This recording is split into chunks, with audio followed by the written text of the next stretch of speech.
करावे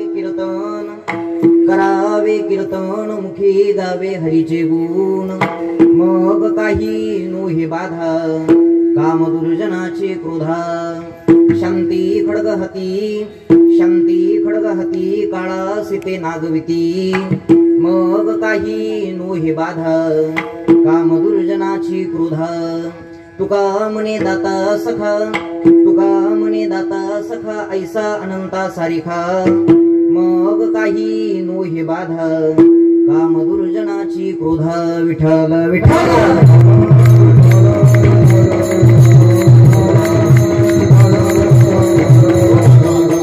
महायुग पीठे तटे भीमरथ्यवरम पुंडलिकाय दत्तमुनिंद्रे समागते चिष्टंतमानंद कंदम परब्रह्मलिंगम भजे पांडुरंगम पांडुरंगा कृ प्रथम नमन दुसरे चरण संताचिया त्यांच्या कृपेदानी कथेचा विस्तारू बाबाजी सद्गुरु दास तुका ज्यांची केल्या स्मरण होय सकळ विद्येचे अधिकरण तेचे बंधू श्री चरण श्री गुरूंचे ते नमस्कार होनी आता ओम नमो ज्ञानेश्वरा करुणा करा दयाळा तुमचा अनुग्रह लादलो पावन झालो चराचरी विठ्ठल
करावे कीर्तन मुखी गावे हरीचे गुण मग काही नोहे बाधा काम दुर्जनाची क्रोधा प्रस्तुत प्राप्त प्रसंगी प्राप्त स्थळी संप्राप्त कीर्तन रूपी सेवेकरता म्हणजे निरूपणा करता निवडलेला अभंग वैराग्याची मूर्तिमंत पुतळे देहूमान्य विश्वमान्य विश्वभूष्य विश्वप्रिय चिन्मय स्वरूप असणारे छत्रपती शिवाजी महाराजांचे आद्यगुरु जगद्वंदने जगद्गुरु तुकोबाराय यांचा 4 चरणाचा उत्कृष्ट असा सेवेकरता निवडलेला अभंग जगद्गुरु तुकोबारायांचा असून अभंग 4 चरणाचा अभंग सर्वांच्या परिचयाचा अभंग सर्वांच्या पाठांतरातला या अभंगाद्वारे जगद्गुरु तुकोबाराय तुम्हाला आम्हाला अर्थातच मानवी जीवाला खरे कीर्तनाचं महत्व सांगतात विठ्ठल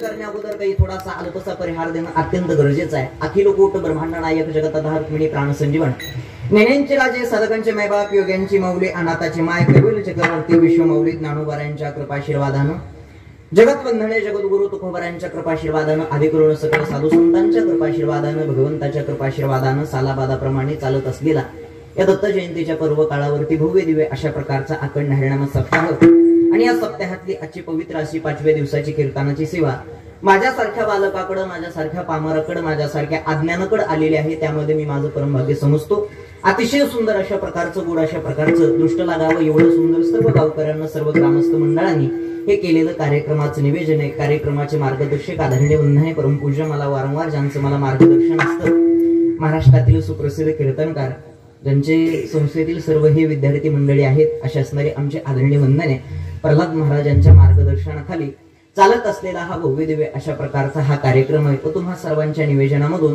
दृष्ट लागावा एवढा सुंदर अशा प्रकारचा कार्यक्रम आहे असं वाटत नाही की कार्यक्रम आपल्या गावात चालू आहे असं वाटायला की आजचा जो कार्यक्रम आहे ना साक्षात पांडुरंगाच्या दरबारामध्ये पंढरपूरला चाललाय काय तो गोड असणारं हे वातावरण आहे दृष्ट लागावं एवढं सुंदर हे केलेलं कार्यक्रमाचं निवेदन आहे कार्यक्रमासाठी उपस्थित असणारे सर्वच वयोवृद्ध मंडळी नानवृद्ध मंडळी तपवृद्ध मंडळी परिचित अपरिचित मंडळी कीर्तनासाठी उपस्थित आहेत त्यामध्ये ज्यांनी सुंदर अशा प्रकारची गोडाशी चाल गायली अशा असणारे आमचे आदरणीय वंदने अशोक महाराज असतील त्यांनाही माझं वंदन आहे एकदा महाराजांसाठी सर्वांनी जोरदार महाराजांनाही देवे तेवढे धन्यवाद कमीच आहे त्यांना ज्यांनी साथ केली अशा असणारे आमचे आदरणीय अनिल महाराज आहेत. एकदा त्यांच्यासाठी सर्वांनी जोरदार टाळ्या वाजवा. आदरणीय भजन सम्राट अनिल महाराज आहे, त्यांनाही माझं वंदन आहे. त्याचनंतर आमचे आदरणीय वंदनीय काशीनाथ महाराज आहेत, त्यांनाही माझं वंदन आहे. एकदा महाराजांसाठी सर्वांनी जोरदार टाळ्या वाजवा.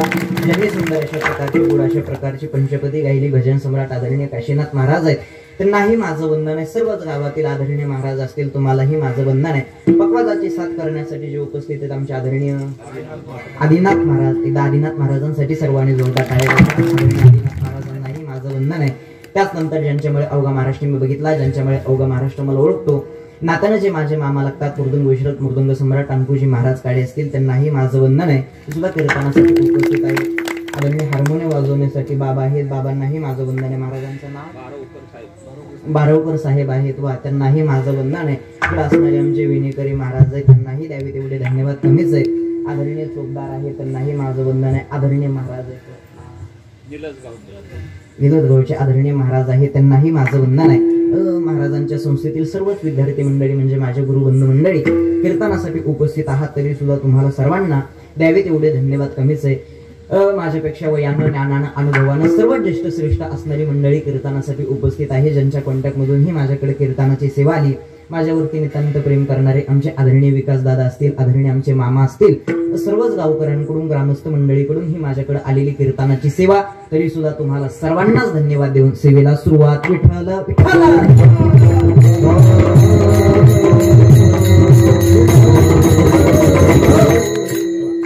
एकदा माईक सिस्टीम साठी सर्वांनी जोरदार टाळ्या वाजवा. छान माईक सिस्टीम आहे, सुंदर माईक सिस्टीम आहे. दादालाही माझं वंदन आहे. अतिशय सुंदर अशा प्रकारची माईक सिस्टीम आहे, तुम्हालाही माझं वंदन आहे. सर्वांनाच वंदन करून मी माझ्या सेवेला सुरुवात करतो. नाव कोणाचं राहिलं नाही ना,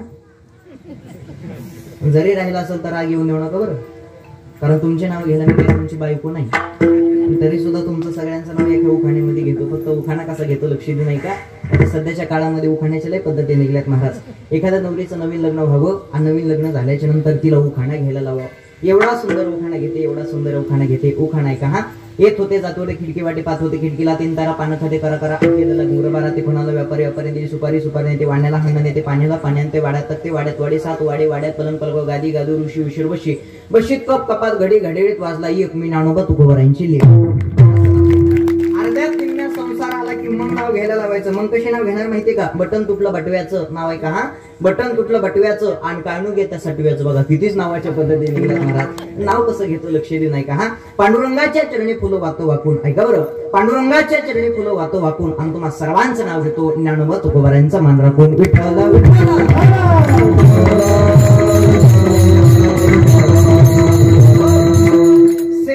निवडलेला अभंग जगद्गुरु तुकोबारायांचा 4 चरणाचा आहे, सर्वांच्या परिचयाचा आहे, सर्वांच्या पाठांतरातला आहे. खऱ्या कीर्तनाचं महत्व आजच्या अभंगाद्वारे जगद्गुरु तुकोबाराय तुम्हाला आम्हाला सांगतात. सांगत असताना महाराजांनी जर कोणाला सांगितलं असेल तर मानवी जीवाला सांगितलेलं आहे का? सांगत असताना जर कोणाला जर सांगितलं असेल ना तर तुम्हाला आम्हाला सांगितलेलं आहे. लक्ष देऊ नाही का बरं? उपदेश करत असताना कोणाला करावा, काय करावा, कसा करावा, कधी करावा याची फार मोठी पात्रता आहे. कोणालाही कसाही कधीही केव्हाही उपदेश करून चालणार नाही. जगद्गुरु तुकोबारायांनी जो तुम्हाला आम्हाला उपदेश केलाय, महाराज सांगतात जीवनामध्ये आल्याच्या नंतर जर काय करायचं असेल ना तर तुम्ही कीर्तन करा. बरं, कीर्तन करायचे पण आम्हाला मुकाना हरीचं सुद्धा गुण गायचं आहे. त्या देवाकडे, त्या जगाच्या चालक मालकाकडे जोपर्यंत तुम्ही जात नाही तोपर्यंत आपल्या जीवनामध्ये सुख येणार नाही. इथं जर पहिला विचार जर करायचा जर झाला तर, याचा अभ्यास जर करायचा झाला तर, इथला विचार करायचा झाला तर महाराज सांगतात पहिले कोटेच नव्हते काही, चंद्र सूर्य तारा नाही, अवघे शून्याची होते पाही, कानोबा तेले तेले ते. हे एकमेव तत्व आहे. इथं जर विचार करायचा जर झाला तर इथं पहिलंच काही नव्हतं. काय नव्हतं? चंद्र नव्हता, सूर्य नव्हता, तारा नव्हता, कुठं नव्हतं तर कुठंच नव्हतं. ऐका, मग ज्याला सांगितलं ब्रह्मदेवाला, देवा तुला सृष्टी निर्माण करायची ना, याच्यासाठी तपश्चर्या करावी लागल. ऐका, पहिली स्त्री, पहिला पुरुष जन्माला येण्यासाठी ती तपश्चर्या जर कुठं झाली असेल तर भारतात, महाराष्ट्रात नाशिक पंचवटीमध्ये कमळाच्या फुलावरती बसून ती ब्रह्मदेवानं ती तपश्चर्या केली. म्हणून नाशिकचं कृतयुगातलं नाव आहे पद्मनगर, कृतयुगातलं त्रिकंठ, द्वापार युगातलं जनस्थान, मुघलांच्या काळातलं गुलशानाबाद आणि कलियुगातलं नाशिक, अशा बऱ्याचशा नावानं आपण नाशिकला ओळखतो. या नाशिक पंचवटीमध्ये कमळाच्या फुलावरती बसून ती ब्रह्मदेवानं तपश्चर्या केली आणि ब्रह्मदेवानं तपश्चर्या केल्याच्या नंतर तुम्ही आम्ही सर्वजण जन्माला आलो आणि मग जीव जन्माला आल्याच्या नंतर आपल्या जीवनामध्ये परत आपल्याला सुखाची आणि दुःखाची प्रक्रिया सुरू झाली. बरं मला सांगा, सुखाची आणि दुःखाची प्रक्रिया डायरेक्ट सुरू झाली की याच्या अगोदर माणसानं कर्म केलेलं बघितलं? माणसाचं कर्म बघितलं ना. कारण जन्माला येण्याचे 3 कारण महाराजांनी सांगितले. पहिलं कारण सांगितलं, जन्म घेणे लागे वासनेच्या संगी आणि त्याची झाली अंगे हरिरूप. जन्मा येणे घडे पातकांचे मूळ आणि संचिताचे फळ भोगावया, किंवा केले कर्म झाले त्याची भोगा आले, उपजले मेले ऐशे किती. अर्थातच माणसाचं काहीतरी कर्म शिल्लक राहिलं की जीवाला जन्म घ्यावा लागतो, वासना शिल्लक राहिली की जीवाला जन्म घ्यावा लागतो. या प्रकारे आपल्या जीवनामध्ये जीवाला जन्म घ्यायचे हे 3 कारण आहे. मग तुम्ही आम्ही सर्वजण जन्माला आल्याच्या नंतर आपल्या जीवनामध्ये आपल्याला सुखाची आणि दुःखाची प्रक्रिया सुरू झाली. पण आता लक्षात ठेवा, देवाची आठवण, त्या जगाच्या चालक मालकाची आठवण, त्या भगवंताची आठवण आपल्या जीवनामध्ये सुख असल्याच्या नंतर होते का दुःख आल्याच्या नंतर? दुःख आल्याच्या नंतर. जोपर्यंत सुख आहे तोपर्यंत देवाची आठवण होत नाही, पण दुःख आलं की देवाच्या दारामध्ये उभा राहतो, देवाला सांगतो, का रे बाबा काय तुझं मी वाटोळ केले की एवढं दुःख माझ्या पदरात घातलं. म्हणजे लोकांचं वाटोळ केल्याशिवाय देवाला काही दुसरं काही कामच नाही का? देव कोणाचंच वाटोळ करत नाही महाराज. माणसानं केलेलं कर्म आहे ना, हे कर्म प्रत्येकाला भोगायला येणार आहे. कर्म जर जगाच्या बापाला चुकलं नसेल तर तुम्हाला मला काय कर्म चुकणार आहे? देवाला कर्म चुकलं नाही दादा. तुम्ही आम्ही तर माणसं आहोत ना. मी तर सांगतो, एक वेळेस त्या जगाच्या चालक मालकाला भगवंताला भिवू नका, पण माणूस जे कर्म करतो ना त्या कर्माला एक वेळेस भ्या. कारण जगाचा चालक मालक भगवंत एक वेळेस तुम्हाला माफ करेल, पण मनुष्यानं केलेलं जे कर्म आहे ना, मनुष्याचं कर्म मनुष्याला कधीच माफ करणार नाही. याच्याकरता माणसानं कर्म करत असताना मात्र चांगलं केलं पाहिजे. देवाला भिण्यापेक्षा आपण काय कर्म करतोय त्या कर्माला माणसानं भेद चला. देवाच्या हातामध्ये काहीच नाही आपल्याला सुखी ठेवायचे का दुःखी ठेवायचे. भारताचा सम्राट होता धृतराष्ट्र, पण त्याला सुद्धा आगीचे चटके खाऊन जावं लागलं. कर्म असल्याच्या नंतर तुमची श्रीमंती, तुमचं धन, तुमचा पैसा, तुमचं नाव कितीही मोठं असू द्या, ते कर्म नाव बघत नाही, ते कर्म धन बघत नाही, ते श्रीमंती बघत नाही. कितीही असू द्या, काही असू द्या, ते प्रत्येकाला भोगायला लागणार आहे, ते प्रत्येकाला फेडायला लागणार आहे. हे जन्माला येण्याचे 3 कारण आहेत. आपल्या जीवनामध्ये दुःखाची प्रक्रिया सुरू होते महाराज. आपल्या जीवनामध्ये दुःख येतं, पण महाराज याच्या पलीकडे काही अजून आमचा प्रवास झालेला नाही. आमच्या जीवनामध्ये जर आम्हाला अपेक्षा जर कशाची असेल ना, तर आमच्या जीवनामध्ये आम्हाला फक्त सुखाची अपेक्षा आहे. आम्हाला आमच्या जीवनामध्ये देवा द्यायचं जर काय असेल तर आमच्या जीवनामध्ये फक्त आम्हाला द्यायचं जर काय असेल ना, तर आम्हाला फक्त सुखच द्या. प्रत्येकाचं मागणं आहे. शोधूनही मनुष्य भेटणार नाही की असा देवाच्या दारामध्ये जाऊन देवाला सांगतो, देवा माझ्या जीवनामध्ये मला दुःख दे. कोणाला दुःखाची अपेक्षा सांगा बरं? प्रत्येकाला अपेक्षा कशाची आहे? सुखाची. बरं, ज्याची अपेक्षा आहे त्याची प्राप्ती नाही, ज्याची प्राप्ती आहे त्याची अपेक्षा नाही. सुखाची अपेक्षा आहे तर सुखाची प्राप्ती नाही, दुःखाची कोणालाच अपेक्षा नाही, पण त्याची प्राप्ती झाल्याशिवाय राहत. बरं, एक वस्तू ह्या काळात सुख देते तर तीच वस्तू पुढच्या काळामध्ये काय देते? काय देते? बोला. दुःख देते. एक वस्तू ह्या काळामध्ये जर सुख देत असेल तर तीच वस्तू पुढच्या काळामध्ये दुःख देते. मला सांगा, आता दिवस कोणचे? कोणचे? थंडीचे. थंडीच्या दिवसात अंगात काय घालतो? स्वेटर. पण ते स्वेटर थंडीमध्ये घातल्याच्या नंतर ते कारणीभूत कशाला? सुखाला की दुःखाला? सुखाला.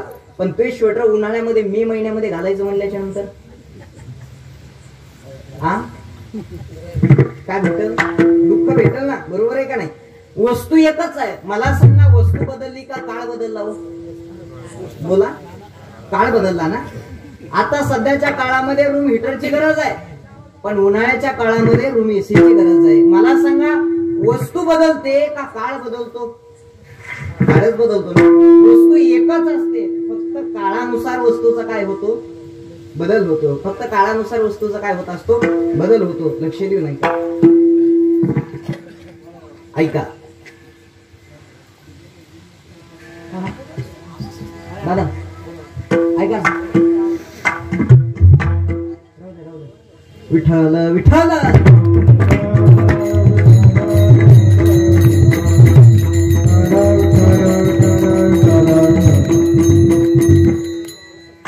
राहू दे. तो थोडासा वाढून दे. राहू दे.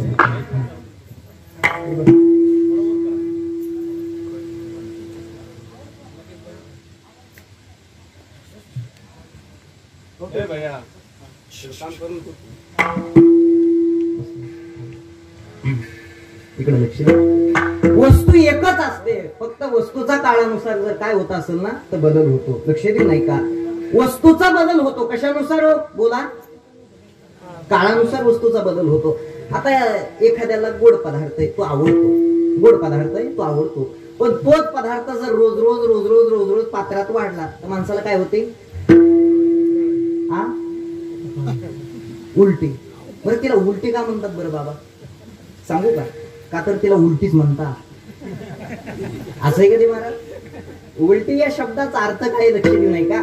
पात्रातला घास हातात आला, हातातला घास तोंडात गेला, तोंडातला घास पोटात गेला, ही प्रक्रिया झाली सुलटी. पण पोटातला घास पचन न होता परत तोंडावाटे परत येणं, ही प्रक्रिया झाली उलटी. म्हणून ती महाराज आपली मराठी भाषा फक्त PhD पुरती मर्यादित नाही बरं. प्रत्येक शब्दाला स्वतंत्र भूमिका आहे. प्रत्येक शब्दाला झाड आणि वृक्ष हे D.Ed B.Ed ला समानार्थी आहे. कारण माझ्यासमोर बसलेले बरेचसे जण एज्युकेटेड आहेत. ऐका, झाड आणि वृक्ष हे D.Ed B.Ed ला समानार्थी आहे. पण विश्वकोशात नाही. झाड वेगळं आणि वृक्ष वेगळं. ज्याला डायरेक्ट फळं येतात फुलं येतच नाहीत असं जे आहे ते म्हणजे झाड आहे, आणि ज्याला फुलं येऊन फळं येतात असं जे आहे ते म्हणजे वृक्ष आहे. तसंच वेल वेगळी आणि लता वेगळी. जिचा विस्तार जमिनीवरती आहे ते लता आहे, आणि जिचा विस्तार आकाशाकडे आहे ती वेल आहे. म्हणजे वेल वेगळी आणि लता वेगळी. म्हणून टरबुजाचा विस्तार जमिनीवर म्हणजे ते काय आहे लता. भोपळ्याचा विस्तार जमिनीवर म्हणजे ते काय आहे लता. बरोबर लक्ष दे नाही का? प्रत्येक वेगवेगळ्या प्रत्येक शब्दाला स्वतंत्र भूमिका आहे. तसंच झाड वेगळे, वृक्ष वेगळे, वेल वेगळे, लता वेगळे. आता योगायोगानं आलंय म्हणून सांगतो. तुम्हाला महिला का म्हणतात बरं? तुम्हाला महिला का म्हणतात सांगू का?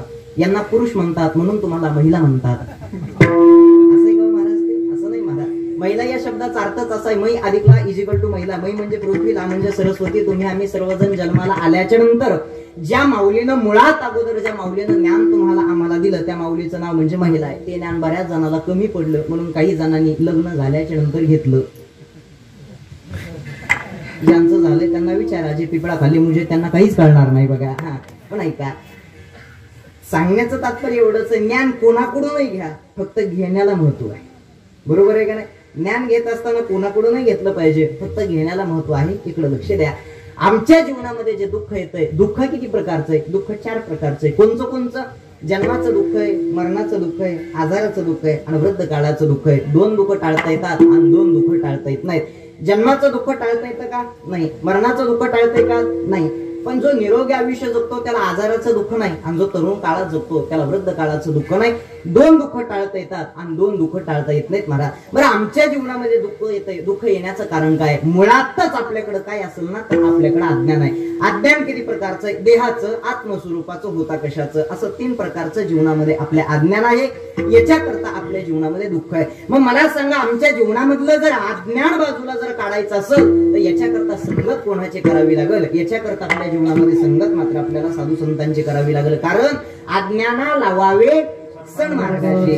अज्ञानाला जे योग्य मार्ग दाखवून देतात हे मात्र साधू संत असतात. माणसानं संगत करत असताना कोणाची करायची हे मात्र माणसाला कळलं पाहिजे बरं. संगतीनं माणूस बिघडतो सुद्धा आणि संगतीनं माणूस सुधारतो सुद्धा. फक्त संगत कोणाची करायची हे मात्र माणसाला कळलं पाहिजे. इकडे लक्ष द्या. पखवाज वाजवणाऱ्याची जर तुम्ही संगत केली तर सगळा पखवाज तुम्हाला वाजवता येणार नाही, पण थाप पोहेना तुम्ही नक्की शिकता.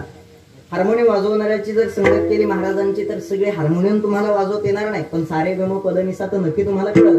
गायन करणाऱ्यांची जर संगत तुम्ही केली तर सगळं गायन तुम्हाला येणार नाही, पण एखादी चालका होईना तुम्ही गाऊ शकता. कीर्तनकाराची संगत केल्याच्या नंतर सगळं कीर्तन नाही, पण एखाद्या अभंगाचा अर्थ तरी तुम्ही सांगू शकता की नाही. तसं दारू पिणाऱ्याची जर संगत केली, एखाद्या सगळी बाटली नाही पिऊ शकता की नाही. संगतीचा परिणाम बाकी काही नाही महाराज. ऐका, फक्त माणसाला संगत कोणाची करायची हे मात्र कळलं पाहिजे. संगतीनं माणूस बिघडतो सुद्धा आणि संगतीनं माणूस सुधारतो सुद्धा. जीवनामध्ये जीवन जगत असताना माणसानं संगत करत असताना साधू संतांची संगत करा.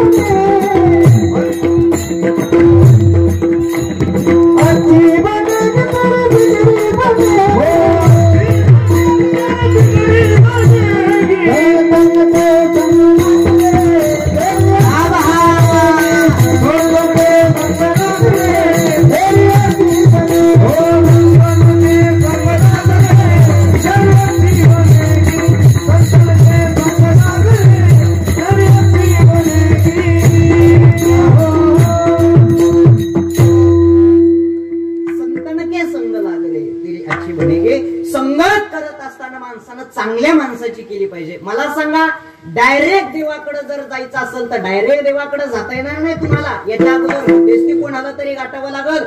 मग मध्यस्थी तुम्हाला अगोदर साधू संतांना गाठावं लागेल. माझ्याशी बोलत चला. आपल्याला आमदार साहेबांकडे जायचंय, आपलं महत्वाचं काम आहे साहेबांकडे. मग डायरेक्ट साहेबांकडे जाता येईल का? कोणाला गाठावं लागेल? कोणाला? पीएला. पीए कडे जायचं आणि पीएला सांगायचं आमचं एवढं एवढं काम आहे तेवढं करून द्या. मग पीए कोणाला सांगणार? आमदार साहेबांना. आपल्या ज्या सुखाच्या दुःखाच्या ज्या समस्या आहेत, आपल्या समस्या जे सरकारपाशी म्हणतात त्यांना आमदार असं म्हणतात. माझं बोलणं कळतंय ना? ऐका, आपल्या ज्या समस्या आहे जीवनामध्ये सुख दुःख असेल ना, हे आपल्या समस्या सरकारपाशी जे म्हणतात त्यांना आमदार असे म्हणतात. आपल्या जीवनामध्ये सुखाच्या दुःखाच्या काय समस्या आहेत हे जे देवासमोर म्हणतात त्यांना साधू संत असं म्हणतात. लक्षात येऊ नाही का? त्यांना साधू संत असं म्हणतात. डायरेक्ट काम होणार नाही, याच्या अगोदर मध्यस्थी कोणाला तरी गाठावं लागल. जर पीए कडून हे काम जर झालं नाही, मग आता नेमकं करायचं काय? गाव कोणचं जवळ आहे आपल्याला? एखादं संभाजीनगर धरून चलू. संभाजीनगर किती किलोमीटर आहे? 10 किलोमीटर धरू आपण. 8 नको, 11 नको, 12 नको. 10 किलोमीटर संभाजीनगर आहे. तर साहेबांची सभा चालू आहे. तिथं काम आहे काहीतरी, साहेबांकडे जायचंय. पीए कडेही जायचं नाही, डायरेक्ट स्टेजवर साहेबांकडेही जायचं नाही. साहेबांची गाडी कुठं लावलेली बघायची. मग गाडीमध्ये गेल्याच्या नंतर तिथं ड्रायव्हर असतो. मग ड्रायव्हर साहेबांना प्रेमानं बोलायचं, चहा प्यायला न्यायचं, त्याच्या मनावर चालायचं. गार असेल तर गार चहा, गरम असेल तर गरम चहा, त्याच्या मनानं चालायचं. ते बरोबर आहे. प्रेमानं बोलल्याच्या नंतर काही होतंय महाराज.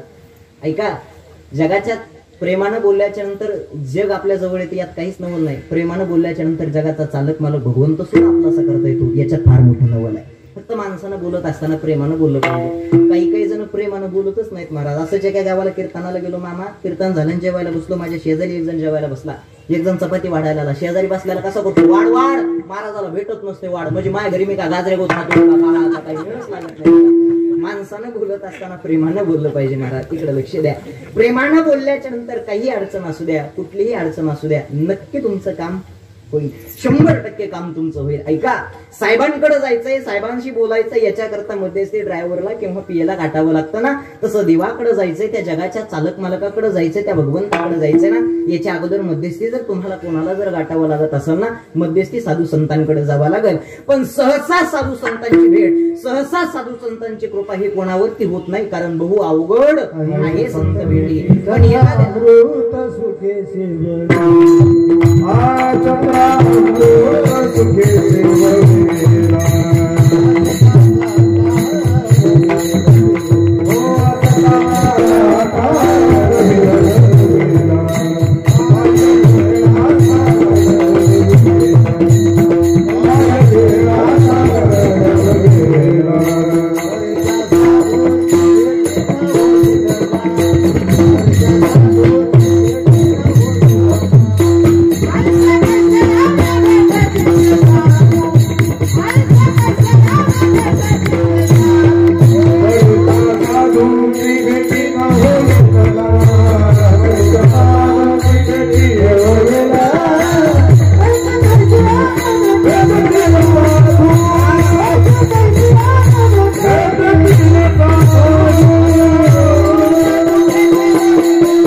चंद्र अमृत सुखे सेविला, असता जाता रवी धरविला. ऐका, त्या सागराला जरी तरुण गेलो तुम्ही आम्ही, तरी सुद्धा त्या साधू संतांची भेट होणार नाही. हे लई अवघड आहे म्हणे.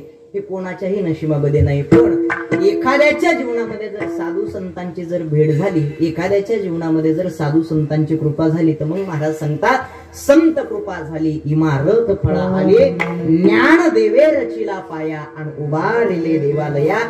देवाच्या कृपेपेक्षा साधू संतांची ही कृपा फार महत्वाची आहे. ऐका, देवाच्या कृपेपेक्षा, देवाच्या भेटीपेक्षा साधू संतांची भेट, साधू संतांची कृपा ही लई महत्वाची म्हणे. हे कोणाच्याही नशिबामध्ये नाही. व्हायला पाहिजे एकदा आपल्या जीवनामध्ये योग्य मार्गाला. आपल्या जीवनामध्ये जे अज्ञान आहे ना, हे अज्ञान जर बाजूला काढायचं असेल ना, याच्या अगोदर तुम्हाला साधू संतांकडे जावं लागेल. जर तुम्ही साधू संतांकडे जर जाताल तरच तुम्हाला त्या देवाकडे जाता येईल. पण येड्याच्या नादाला किती लागा, येडा ऐकतच नाही महाराज. किती येड्याच्या नादाला लागा. काही काही येडे एवढे असतात महाराज, एका येड्यानं 2 तास भाषण केलं देव नाही या विषयावर. किती तास? कोणत्या विषयावर? देव नाही या विषयावर 2 तास भाषण केलं. टेच्या खाली आले. टेच्या खाली आल्याच्या नंतर त्यांना सांगितलं, तुमच्या बोली भाषेमध्ये, तुमच्या वक्तृत्वानं, तुमच्या वजनदार आवाजानं 2 तास या श्रोत्यांना, 2 तास या लोकांना सांगितलं तुम्ही देव नाही. आणि लोकांनी ते ऐकलं सुद्धा. हे नेमकं कुठून शिकले मला तरी सांगा. ते काय म्हणलं माहिती का? देवाची कृपा. 2 तास बोललो तुझा देव नाही, देव नाही, परत कृपा कुठून झाली याच्यावरती सांगा बरं महाराज. असे बरेचसे काही काही जण येडे असतात. आणि माझं नेहमी सांगणं असतं, येड्या माणसाच्या, बारकाले पोरायच्या, अंधारूप येणाऱ्याच्या चुकून कधी नादाला लागायचं नाही महाराज. लय विचित्र महाराज. हो, जगाचा चालक मला भगवंत आहे महाराज. मला सांगा देव आहे पण दिसतो का? नाही. मग नाही का? दिसतो का? मग नाही का? दिसतो का? नाही का? चलू द्या असं पहाटपर्यंत म्हणजे जमतो. देव आहे पण दिसत नाही, तो अनुभवावा लागतो. बरं, काही काही जण देवाला मान्यच करत नाही. मला सांगा सूर्य आहे का? सूर्य आहे ना, पण घुबडाला त्याचं अस्तित्व मान्य आहे का? बोला की. नाही मान्य. सूर्य आहे पण घुबडाला त्या सूर्याचं अस्तित्व मान्य नाही का? त्या घुबडाला दिवस दिसत नाही. हा त्याचा फार मोठा प्रॉब्लेम आहे. असे बरेचसे घुबड की ते सुद्धा देवाला मान्य करत नाही. आता काय करायचं सांगा बरं. तो जगाचा चालक मालक, तो भगवंत आहे. त्याला शोधावं लागेल हृदयाच्या मंदिरामध्ये. आपलासा देव करून घ्यायचा आहे. याच्याकरता सुद्धा निष्ठा असावी लागते. महाराज सांगतात, निष्ठावंत भाव भक्ताचा सुधर्म निर्धार नाही. निष्काम निश्चळ विठ्ठले विश्वास पाहू नाही वास अनेकाचे. भाव असला पाहिजे, निष्ठा असली पाहिजे, प्रेम असलं पाहिजे. एक आंधळा मनुष्य होता, रोज देवळामध्ये जायचा आणि देवाचं दर्शन करायचा. मनुष्य आंधळा होता, रोज देवळात जायचा, देवाचं दर्शन करायचा. ज्याला दिसत होता त्यानं त्या आंधळ्याला प्रश्न विचारला, अरे बाबा आजपर्यंत तू कधी देवळातला देव बघितला का? त्यानं हात जोडून सांगितलं, दादा मला डोळ्यानं दिसत नाही ना, मी आजपर्यंत देवळातला देव कधी बघितला नाही. मग त्यानं सांगितलं, बाबा आजपर्यंत तू कधी देवळातला देव बघितला नाही, पण रोज देवळामध्ये जातो. मग देवळामध्ये जाण्याचं कारण काय? त्या आंधळ्यानं दिलेलं उत्तर एवढं गोड होतं.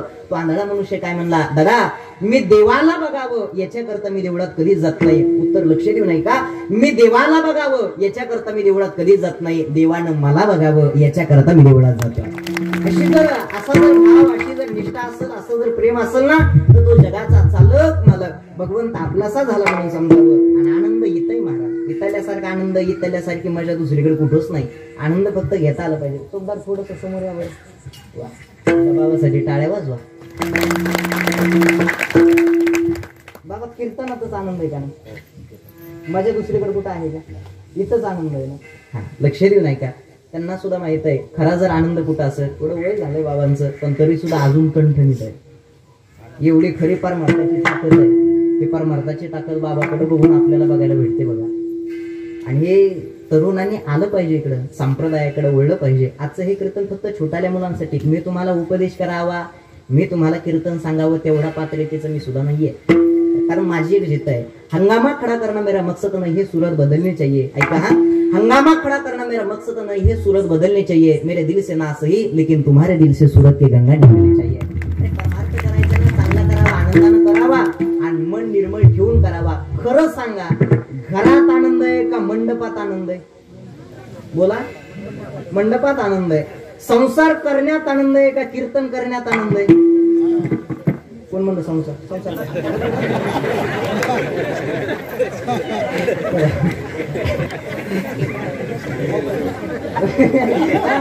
मोबाईलचे परिणाम.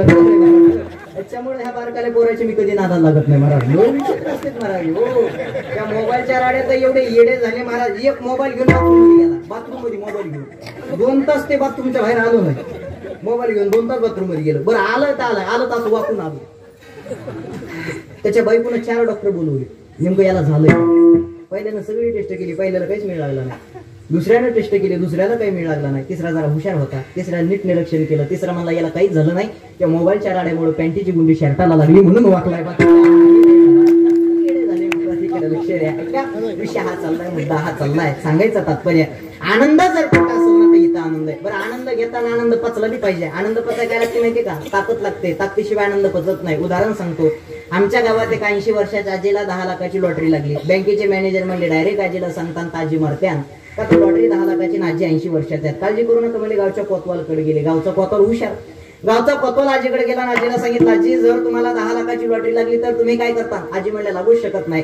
कोतवाल म्हणला योगायोगाने जर लागलाच तुमचा नंबर तर? आजी म्हणले बाबा आतापर्यंत लॉटरी लागली नाही, 70-80 वर्ष झाली लॉटरी लागणच तशी. कोतवाल म्हणला आजी चुकून हुकून जर लागलाच तुमचा नंबर तर काय करता? आजी बिले हुशार होत्या. आजी काय म्हणल्या माहिती का? बाबा मला जर 10 लाखाची लॉटरी लागलीच तर त्यातले 5 लाख तुला कोतवालच मिळणार नाही. महाराज आनंद पचण्यासाठी सुद्धा काय लागते म्हणे ना, तर ताकद लागते. हा जो आनंद आहे ना, आनंद ताकदीशिवाय पचत नाही महाराज. घेतला पाहिजे. धर्म मंडपामध्ये, या मंडपामध्ये, या संप्रदायामध्ये, या कीर्तनामध्ये जेवढा आनंद आहे ना, त्याच्या इतका आनंद, त्याची इतकी मजा ती संसार करण्यामध्ये मुळातच दुसरीकडे कुठे नाही महाराज. केला पाहिजे. बरं परमार्थ करायचं याला कुठल्या प्रकारचं बंधन आहे? कुठल्याच प्रकारचं बंधन नाही. वय झाल्याच्या नंतर या, लहानपणात या किंवा तरुणपणात या,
हरीच्या नामे.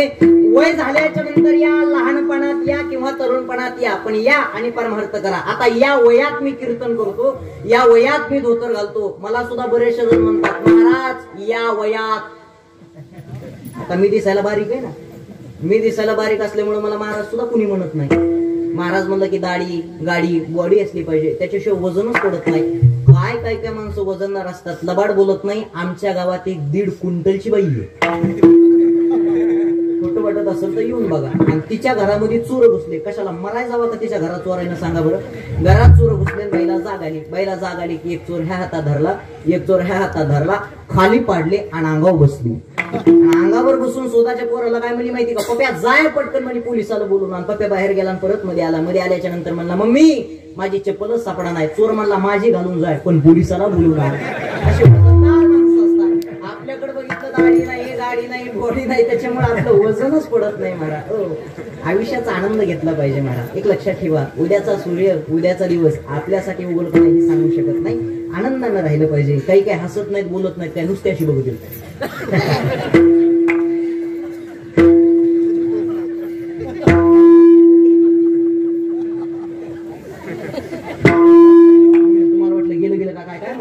हसलं पाहिजे माणसानं, फ्रेश राहिलं पाहिजे. जे खळखुळ असतं ते मोकळ्या मनाचं असतं. ऐका ना, जे खळखुळ असतं ते मोकळ्या मनाचं असतं. जी जात घालत असते ती प्युअर आदल्या घाटीची असते बघा. काय नाही अहो, सोबत काहीच येणार नाही. किती धन कमवलंय, किती पैसा कमवलाय, काही सोबत येणार नाही. फक्त माणसानं कमवलेली माणुसकी सोबत येणार. आणि समाज जसा असेल तसं चाललं पाहिजे माणसानं. बरोबर आहे का नाही? समाज जसा असेल ना तसं चाललं पाहिजे.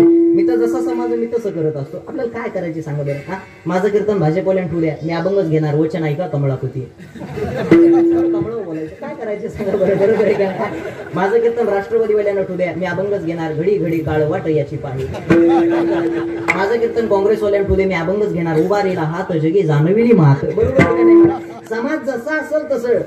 माझं कीर्तन अपक्षवाल्यांना ठेवू द्या, मी अभंगच घेणार. पांगुळ झालो देवा नाही हात न पाय.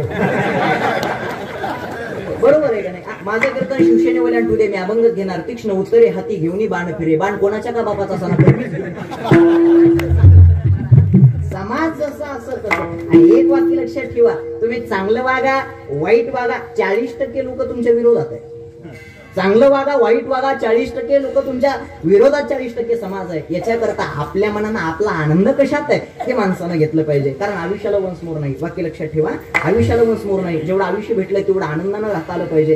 काही नाही महाराज, एकदा जोपर्यंत हे पाठीमागे किती दिवस आहे आपण जाऊ सर, एकदा गेल्याच्या नंतर 2 दिवस 3 दिवस 4 दिवस 10 दिवस रडतील. पुन्हा नंतर कोणी कोणाचं नाही महाराज. धन पैसा श्रीमंती जोपर्यंत आपण करतोय ना तोपर्यंत सगळे आपल्या माग आहेत. एकदा सगळं संपू द्या, कोणी कोणाचं नाही. कोरोनामध्ये प्रत्येकाला कळालं.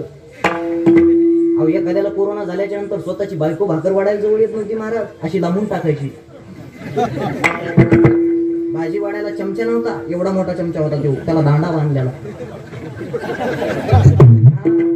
कोरोनामध्ये नियम तसा निघला होता, खोकला की ठोकला. त्याच्यामुळे काही काही जण खोकला दाबू दाबू मेले. म्हणून सुद्धा मिळाला महाराज. आयुष्याचा आनंद माणसानं घेतला पाहिजे महाराज. आज आहे तर उद्या नाही. 1 दिवसाचं 1.5 दिवसाचं ते 2 दिवसाचं आयुष्य आहे.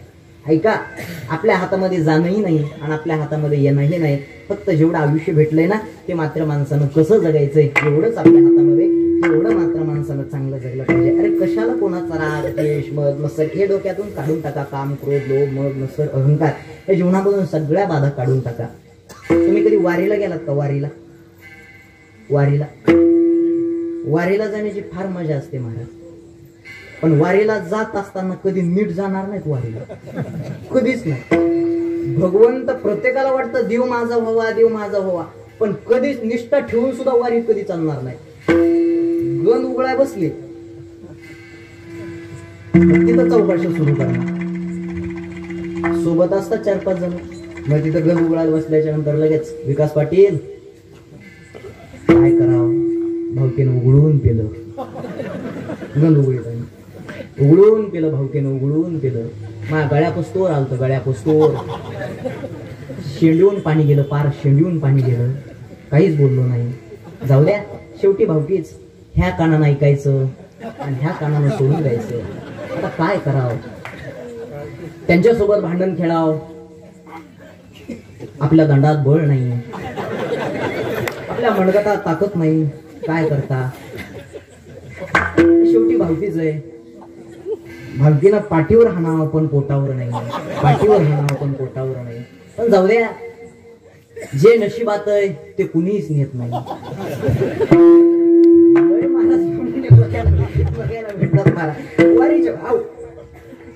खेड्या भागातले आता पुण्यामध्ये असतात, 2 दिवस मुक्काम असतो माऊलीच्या पालखीचा पुण्यामध्ये. अशा खेड्यामधल्या 4-5 आजी आलेल्या. तिथं ती लिफ्ट होती. एक वर जायची आणि एक खाली यायची, एक वर जायची आणि एक खाली यायची.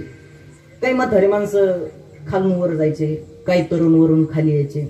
4-5 बाया कशा म्हणतात, माय उगच पुण्याची गणना ज्ञानोबा राय नाही म्हणले, उगच पुण्याची गणना कोणी बिचारी करत नाही. बघ वरून खालून म्हातारं जातंय आणि वरून तरुण होऊनच येतंय. लक्ष देऊ नाही का? ऐका, त्या देवाकडे जायचंय, त्या भगवंताकडे जायचंय. मन निर्मळ ठेवून गेलं पाहिजे, मन निर्मळ ठेवून. बरोबर आहे का नाही? भाव असला पाहिजे, निष्ठा असली पाहिजे. तो जगाचा चालक मालक, तो भगवंत आपलासा झाला म्हणून समजावं. याच्याकरता सुद्धा भाव, याच्याकरता सुद्धा निष्ठा असली पाहिजे.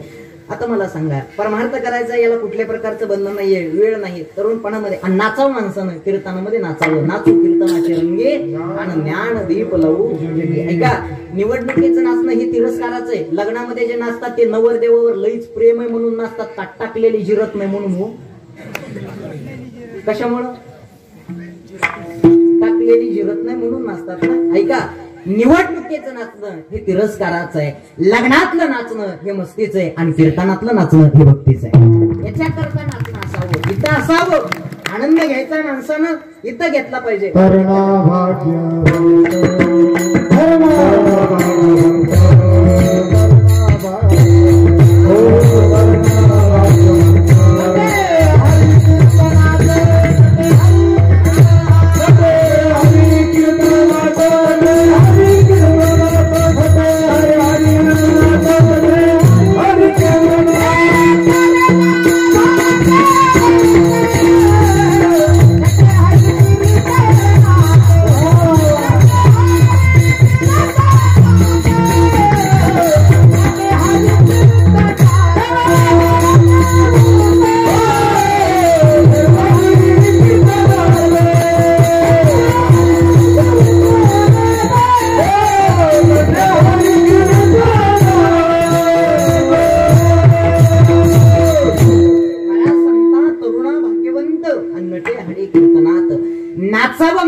आनंद जर कुठं घ्यायचा असेल ना ह्या कीर्तनामध्ये. बरं महाराज, आम्ही जर त्या देवाकडे गेलो, खरंच जर कीर्तनामध्ये आलो तर आम्हाला देव भेटेल का? याच्याकरता तुकोबारांनी एक अगदी सोपं साधन सांगितलंय. काय साधन महाराजांनी सांगितलंय ते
कीर्तन तर करायचं. कीर्तनाचे प्रकार आहेत, गुण कीर्तन, लीला कीर्तन, सगुण कीर्तन आणि नाम कीर्तन. ह्या 4 कीर्तनापैकी आम्हाला एकच कीर्तन करायचंय. कोणचं कीर्तन करावं? गुण कीर्तन करू नका, लीला कीर्तनही करू नका, सगुण कीर्तनही करू नका. करायचं जर असेल तर नामाचं कीर्तन करा. मग महाराज सांगतात, नामसंकीर्तन साधन पै सोपे आणि जळतील पापे जन्मांतरीचे. जेवढं पाप जन्माला आलं तेवढं संपूर्ण जळून जाईल. तर कीर्तन कोणचं करावं लागेल? नामाचं. तुम्ही बोर व्हायलात का? बोर व्हायला? आजी बोर होतय का? बाबा बोर व्हायला? बोर होत असेल तर चहा सांगू एकदा? नाही ना तसं काही? फ्रेश बसा. कीर्तनामध्ये बसलेल्या माणसानं फ्रेश बसले पाहिजे महाराज. आयुष्यात काही काय जण हसण्यासाठी 500 इंजेक्शन आहेत, फक्त हसण्यासाठी. बरं इंजेक्शन देतात हसाव ना, ते हसत नाही, ते नुसतं कणत जाशील कवा गचकन म्हणून सांगता येणार नाही.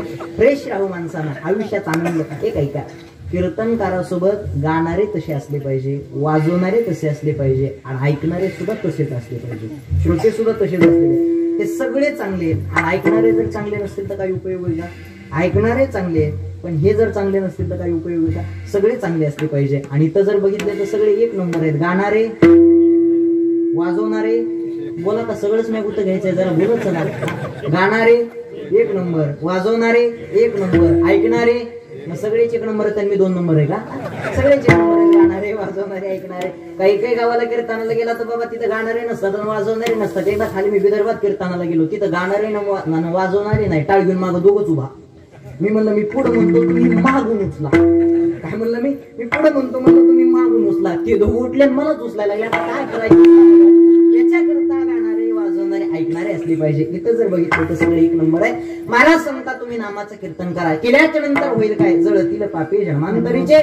जेवढं पाप जन्माला आलंय ना तेवढं सगळं जळून जाईल. पण या जगात असं चाललंय, पॅकिंग भारी माल किडका. बरेचसे जण म्हणतात या जगाच्या चालक मालकाकडे जा. किती सांगा ऐकत नाही. अहो तुकोबार आहे, प्रत्येकाच्या गावागावामध्ये गल्लोगल्लीमध्ये घरासमोर जातात आणि प्रत्येकाला विनवणी करतात, देव घ्या कुणी, देव घ्या कुणी. ऐका आला पण आपण घेतला नाही. आपण उलट म्हणलो, देव नलगे, देव नलगे. तो भगवंत, तो जगाचा चालक मालक आम्हाला नकोय आपण म्हणलो. म्हणजे या जगात असं चाललंय, पॅकिंग भारी आणि माल किडका. खरंच सांगा, गावरान तुपाचा भाव कसा आहे तुमच्याकडे? किती रुपये किलो आहे?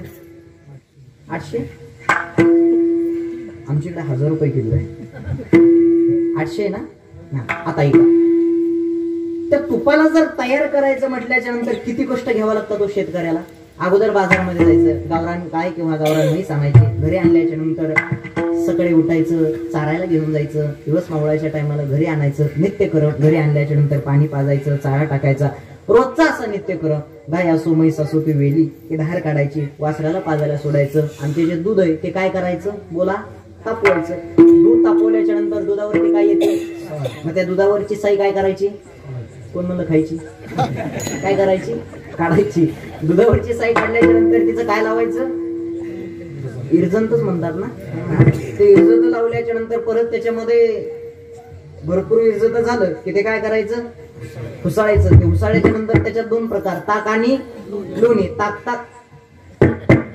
कोण म्हणलं दही, ऐका 2 प्रकार, ताक आणि लोणी. ताक बाजूला काढायचं आणि लोणी बाजूला काढायचं. ते लोणी बाजूला काढल्याच्या नंतर ते लोणी काय करायचं, कडवायचं.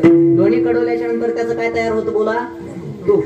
ते तूप भरणीत नाही तर डब्यामध्ये भरायचं आणि गावामध्ये विकायला घेऊन जायचं. बरं, डोक्यावरती डबा घेऊन विकावं लागतं का असं वरडावं लागतं?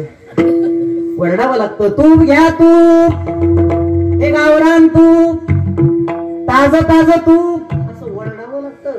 त्याच्याशिवाय गिऱ्हाईक येतं का? जमते का मला तूप विकायला? मामा जमतंय?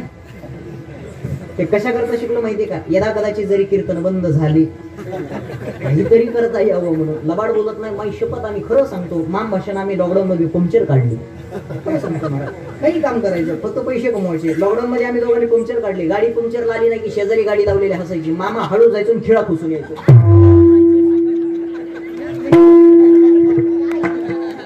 बरोबर आहे का नाही महाराज? इकडे लक्ष द्या. काहीतरी माणसाला डोकं असलं पाहिजे. बरोबर आहे का नाही? इकडे लक्ष द्या. ऐका, विषय हा चाललेला. काय चाललं होतं आपलं? बरं झालं कीर्तन म्हणले तुम्ही. असंच गावाला गेलो, तिथं विचारलं काय चालू होतं आपलं. तिथली बाई उठली, ती उठली नाही, माईकचा दाणा हातात घेतला. मला महाराजा, आम्हाला माहित असतं, तो तुला कशाला आणलं असतं. विचारूनच बंद केलं. ते डायरेक्ट मध्ये पैसे तू घेतो, राम बटाईला देतो का? काय झालंय बघा, 5-6 महिन्यापूर्वी माझा झाला नाशिककडे ऍक्सिडेंट. त्यामुळे मला थोडस ऐकायला एक कमी आहे, मला एक ध्यानात राहत नाही, आणि मला दिसायला एक कमी आहे. बघा, मला मामा दिसत नाही लांबचं. मला चिल्लर तर दिसतच नाही, मला नुसत्या नोटा दिसत. विनोदाचा भाग सोडून द्या.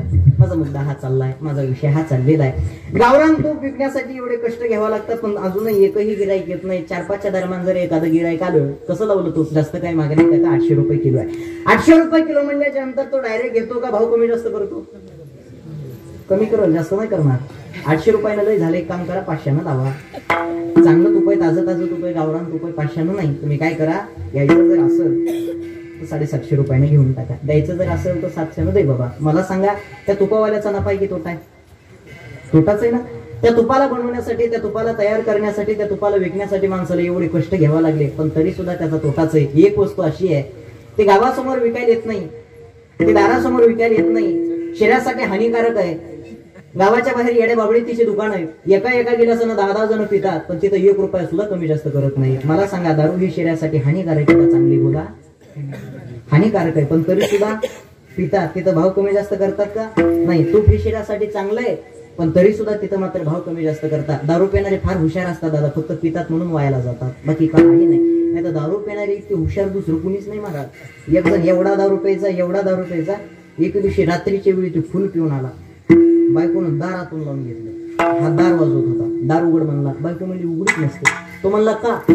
बायको म्हणली, आजपर्यंत तुम्ही रोज दारू पिऊन येता, मला त्रास देता, आज एवढा उशीर आला, मी दार उघडू कशाला? मी दार उघडणार नाही. दारू पिणारे लय हुशार असतात. ते काय म्हणला माहिती का? जर तू दार उघडलं नाही तर समोर विहीर आहे म्हणला, विहिरीत उडी मारत आणि काय दिलं, माझा जीव दे. बायको म्हणली जा मरून. हे एवढं चॅप्टर होतं, यानं काय केलं माहितीये का, एवढा दगड घेतला, दगड विहिरीत टाकला. जसा विहिरीत दगड टाकला तसा ठपकून आवाज झाला. बायकोला वाटलं खरंच मेलं का काय, खरंच उडी मारली का काय, जाऊन बघावा. बायको बाहेर गेले आणि विहिरीमध्ये अशी डोकावून बघत होती. तोपर्यंत हे मध्ये गेलं आणि ह्यानं आतून दार लावून घेतलं. आता हे मध्ये आलं आणि आता बायको बाहेर राहिली. बायको आवाज देत होती, बायको दार वाजवत होती, दार उघडा. ते मला नुसतं उघडे. बायको म्हणली का? तो म्हणला आतापर्यंत मी आवाज देत होतो, एवढ्या थंडीमध्ये कापडलं मी, तू दार उघडलं नाही आणि मी आता उघडू कशाला, मी दारच उघडणार नाही. बायको म्हणले जर तुम्ही दार उघडलं नाही तर आरडा वरडा करून सगळे गावकरी मी घरासमोर बोलेन. काय म्हणले बायको? जर तुम्ही दार उघडलं नाही तर मी आरडा वरडा करून सगळे गावकरी मी घरासमोर बोलेन. ते दारू पिणाऱ्या बायकोला काय म्हणलं माहिती का, जर सगळे गावकरी जर माझ्या घरासमोर आले तर मी गावकऱ्याला विचारेन एवढ्या रात्री ही बाहेर करत काय होती. दारू पिणारे वेडे असतात, दारू पिणारे फार हुशार असतात, फक्त हे पितात म्हणून वयाला जातात, बाकी काही नाही. त्याच्यामुळे ह्या दारू पिणाऱ्याची दुसरी गोष्ट ह्यांच्या नादाला लागायचं नाही. आणि तिसरी गोष्ट म्हणजे ह्या बारकाल्या पोराची चुकून कधी नादाला लागायचं नाही. एवढे विचित्र असतात हे बारकाले पोरं. एका गावात मी कीर्तनाला गेलो, आता मी दमून आलेलो, मी असं खुर्चीवर बसलोय, बारकं पोरगं माझ्याकडे आलं. बरं आल्यावर गपची बसव ना, ते गपचूप नव्हतं बसत. एकदा पुढून यायचं मला असं करायचं, माझा घोडा, एकदा मागून यायचं पुन्हा नंतर मला करायचं माझा घोडा. म्हणलं घोडा घोडा काय, बरं जाऊ द्या, घोडा का म्हणी ना, पण ते नुसतं घोडा नव्हतं म्हणी, ते महाराज घोडा म्हणत होते. तेवढ्यात त्याची मम्मी चहा घेऊन आली, मला म्हणजे हा कसं वाटलं आमच्या पिंट्या. हे म्हणलं फारच चांगला आहे. आमच्या पिंट्यानं कुठल्या प्रकारचा त्रास, म्हणलं अजिबात नाही. तेवढे ते मम्मीच्या मागून आणून पुन्हा नंतर म्हणतोय महाराज घोडा. मम्मीनं हातातल्या बांगड्या अशा माग केल्या आणि अशी म्हणलं वा काय घरातले संस्कार आहेत. म्हणलं महाराज घोडा म्हणले की मायना लगे कान मागच लावली. पण ती काय म्हणली माहितीये का, अरे येडपाटा एवढं वय झालंय तरी सुद्धा अजून तुला गाढवातला घोड्यातला फरक कळत नाही का.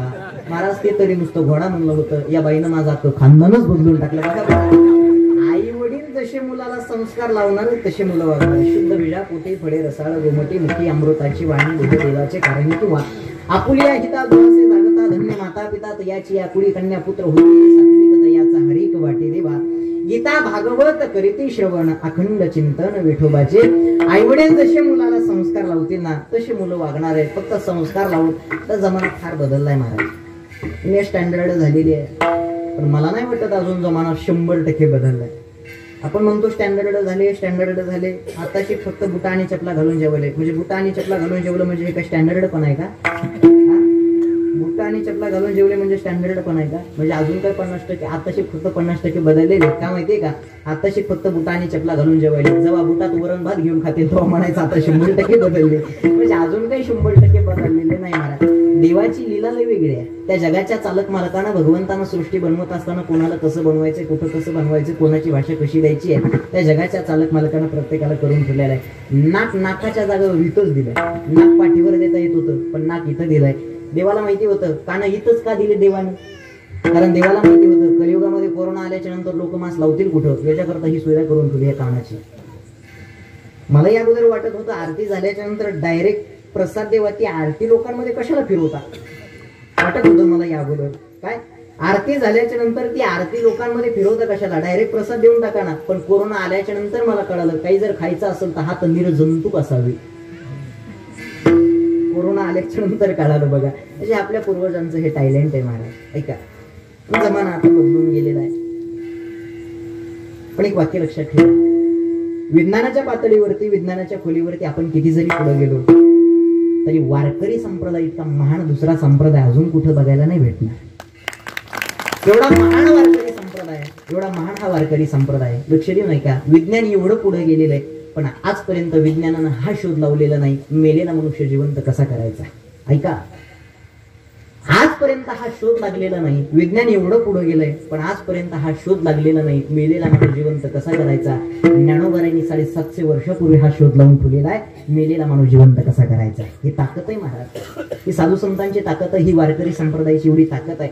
कुठलाही काही प्रश्न असू द्या महाराज, सुटत नसेल ना गाथा वाचा, ज्ञानेश्वरी वाचा, त्यामध्ये नक्कीच तुम्हाला उत्तर भेटेल. गीतेचा सार म्हणजे ज्ञानेश्वरी महाराज. ऐका, ज्ञानोबारे देवाकडे जातात, देवाला हात जोडतात आणि सांगतात बाबा देवाला मान्य मला मी तुझा अपमान केला. पण गीता ही संस्कृत आहे ना, सामान्य माणसाला, साधारण माणसाला, शेतकऱ्याला, सामान्याला गीता काही कळणार नाही. याच्याकरता मी गीतेचा सार म्हणून ज्ञानेश्वरी आणली बाबा.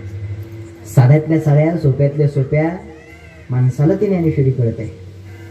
ती ताकद त्या ज्ञानेश्वरीची आहे. कोणी कोणासाठी देत नाही महाराज, कोणी कोणाला देत नाही, कोणी कोणाला देत नाही.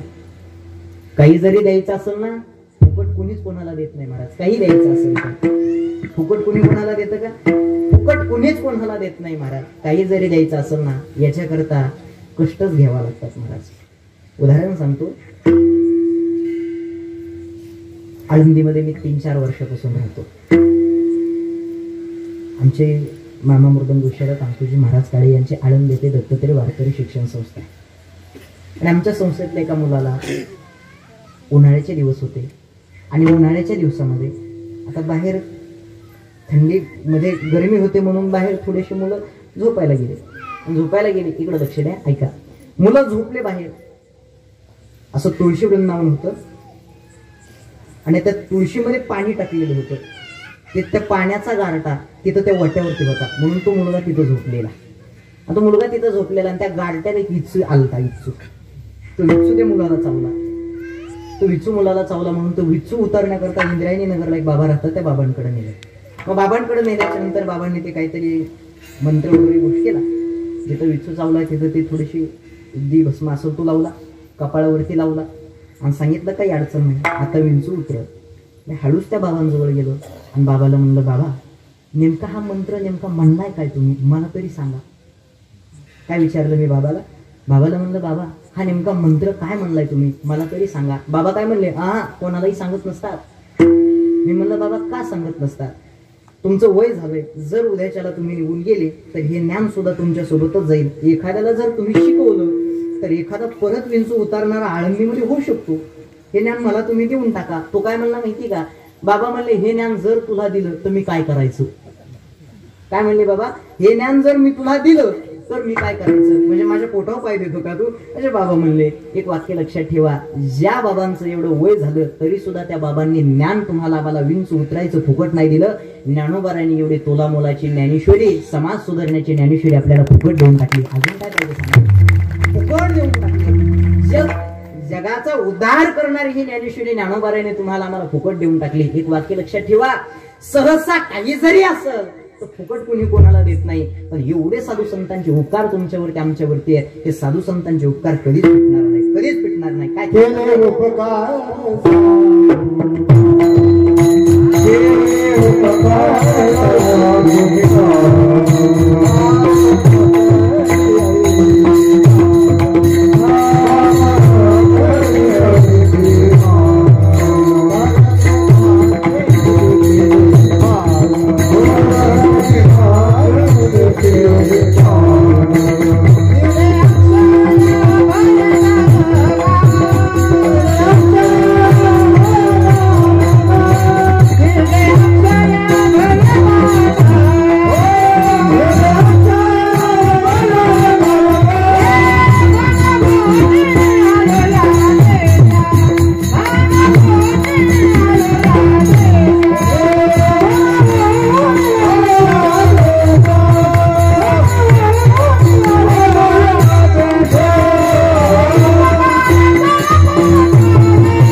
आमच्यावरती केलेले ते उपकार काय सांगायचे, तोंडाने उपकार सांगून काय फिटतील का महाराज. एवढे तुमच्यावरती आमच्यावरती साधू संतांनी उपकार केलेले महाराज. उगच नाही महाराज, दासत्वाच्या पराकाष्ठेचा विचार करायचा जर झाला तर तपासायचा असेल तर साधू संतांना तपासा, बाकीच्यांना तपासत बसू नका.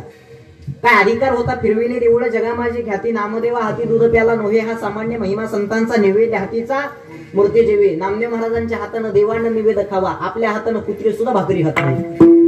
विचार करण्यासारखी गोष्ट आहे. भाकरी खातील कसे, एका हातामध्ये काठी लपवलेली आणि एका हातामध्ये भाकर. भाकर कुत्र्याला दाखवायची, कुत्र्याला बोलवायचं यू यू. कुत्र्या जवळ आलं की भाकरीचा घास मागं करायचा आणि काठीचा ठोका टाकायचा. मला सांगत कसे कुत्रे जवळ येतील. याच्याकरता प्रेमानं बोलवलं पाहिजे. मूक जनावर जरी असेल ना महाराज त्याच्याकरता प्रेम लागतं. ऐका, रोज एखादा पक्षी जर घरामध्ये येत असेल ना, त्या पक्षाला दाणे टाका, त्या पक्षाला पाणी पाजा, तो रोज पक्षी तुमच्या घरासमोर येऊन बसत आणि मग आल्याच्या नंतर प्रश्न पडत पुण्या गावाचा आलो पाखरू आलं. बरोबर आहे का नाही? जीव लावल्याच्या नंतर काही होत नाही महाराज. फक्त प्रेम देता आलं पाहिजे माणसाला. एक ऐका, वाक्य लक्षात ठेवा. तुम्ही किती धन कमवलंय दादा, तुम्ही किती पैसा कमवला, काही किंमत नाही. रावणाच्या श्रीमंतीचा, रावणाच्या संसाराचा, रावणाच्या प्रपंचाचा विचार करायचा झाला, 1 लाख पूर्ण 1.25 लाखातून 80,000 बायका, त्याला 80,000 बायका होत्या, आपल्याला एक भेटाना. किती फरक आहे महाराज. आपण घरात सोनं ठेवतो, त्याची लंका सोन्याची आहे.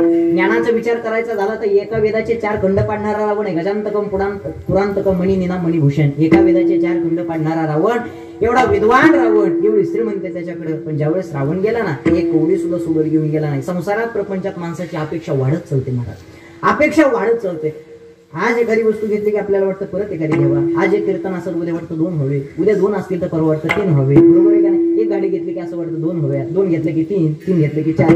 माणसाची अपेक्षा वाढत चालते. एका विहिरीवरती आकाशवाणी झाली आणि सांगितलं, या विहिरीमध्ये कोणी पशु पक्षी उडी मारल तर स्त्री पुरुष होऊन वरती येईल, आणि या विहिरीमध्ये स्त्री पुरुष कोणी उडी मारल तर पशु आणि पक्षी होऊन वरती येईल. आकाशवाणी झाली. त्या विहिरीच्या काठावरती एक माकड आणि एक माकडी असे 2 जण बसलेले होते.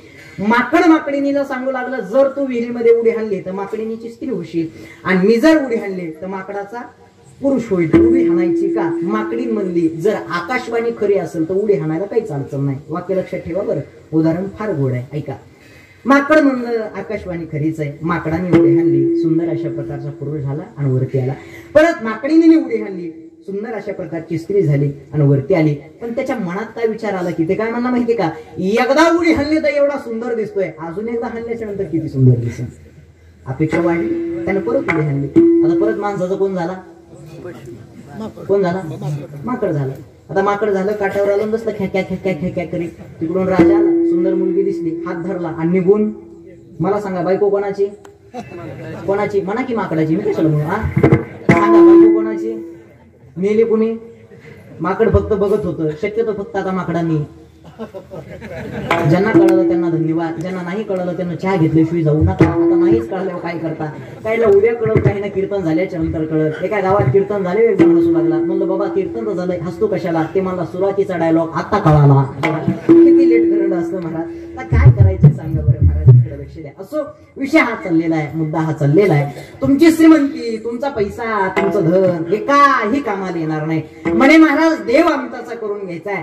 धनाच्या जोरावर आपलासा देव कधीच होणार नाही. श्रीमंतीच्या जोरावर, दानाच्या जोरावर, ज्ञानाच्या जोरावर तर भगवंत कधी आपला होणार नाही. भगवंत आपलासा करून घ्यायचा आहे. काय करावं गेलं? त्या श्लोकामध्ये भगवंतानं फार गोड वर्णन केलंय. गोकोटी दानम ग्रहणे सुखासी मागे प्रयागी कल्पवासी यज्ञाय तुम्ही सुवर्ण दानम गोविंद नामनाथ न भवेत तुल्य वेगम. गोकोटी दानम गो म्हणजे या कोटी जरी काही दान करे घरामध्ये तर घरामध्ये सुख येणार नाही. गोकोटी दानम ग्रहणे सुखासी. का बरं? मागे प्रयागी कल्पवासी यज्ञाय तुम्ही सुवर्ण दानम. किती जरी सुवर्ण दान केलं, मेरू पर्वत एवढं जरी दान केलं तर घरामध्ये सुख येणार नाही. म्हणजे महाराज घरात सुख आणायचं नेमकं काय करावं लागल? गोविंद नामनाथ न भवेत तुल्य वेगम. त्या गोविंदाकडे जावं लागल, त्या जगाच्या चालक मालकाकडे जावं लागल, त्या भगवंताकडेही जावं लागल. त्याशिवाय तो जगाचा चालक मालक तो भगवंत आपलासा मुळातच कधी होणार नाही महाराज.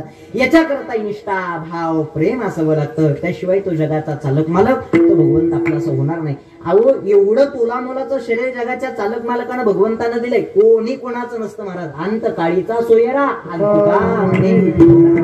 अंतकाळीचा जर सोयरा कोण असेल ना, तो फक्त भगवंत आहे. एवढं आयुष्य दिलंय, याच्यातला अर्ध तरी भगवंताच्या चरणी समर्पित करा.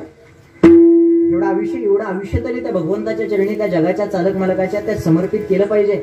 संसारामध्ये मागणं तुमचं आमचं संसार करत असताना, प्रपंच करत असताना.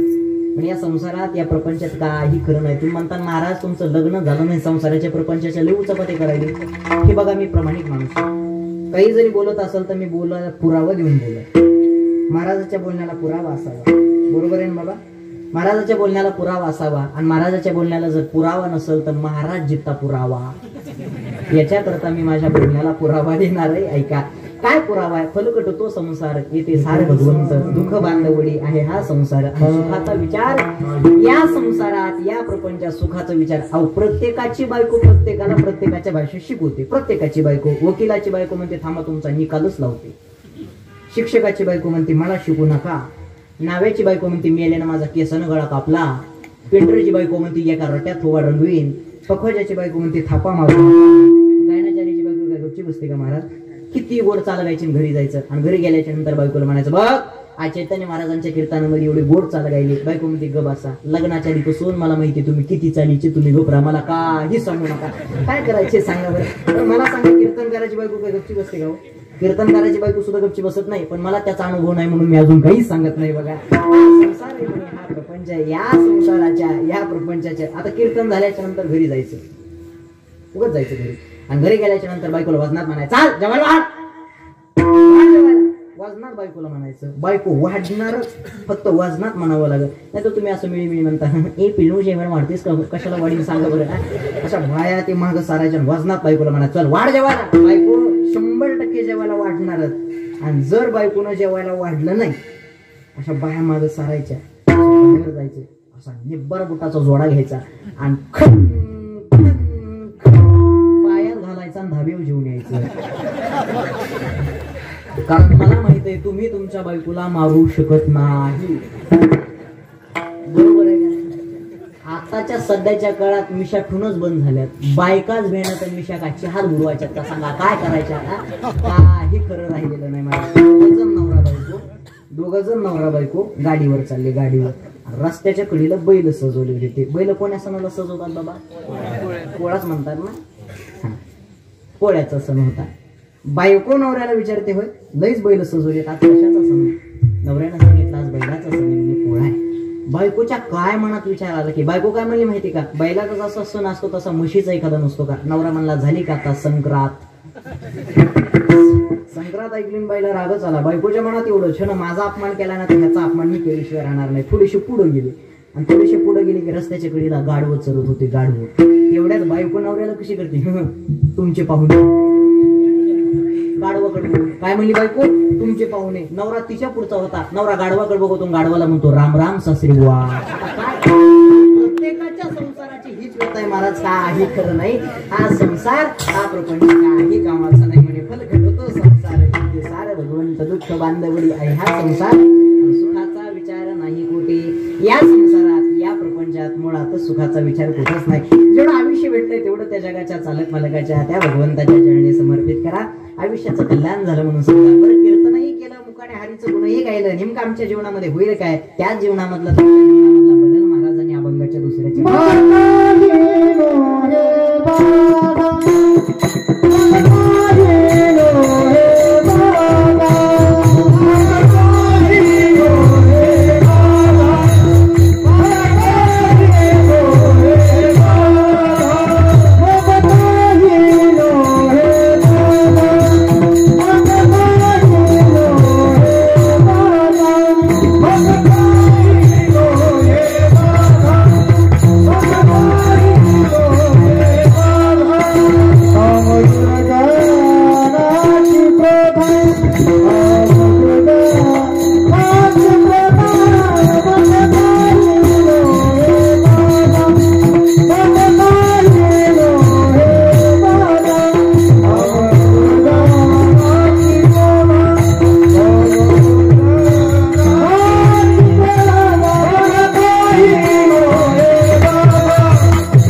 आपल्या जीवनामध्ये जर तुम्ही कीर्तन केलं, मुखाने जर हरीचं गुण गायलं ना तर तुम्हाला तुमच्या जीवनामध्ये कुठल्याच प्रकारची बाधा होणार नाही.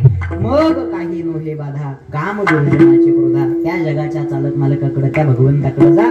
प्रत्येकाला वाटतं देवानं मला सुखी ठेवावं, देवानं मला समाधानी ठेवावं, माझ्या जीवनामध्ये कुठल्या प्रकारची बाधा होऊ नये याच्याकरता कीर्तन करा आणि मुखाने हरीचं गुण गा. का बरं महाराज? जर कीर्तन केलं मुखाने हरीचा जर गुण व्हायला तर नेमकं काय होईल? झालंय माझं कीर्तन, झाली माझी वेळ, जास्त वेळ काय मी तुमचा घेणार नाही दादा, लक्ष देऊ नाही का?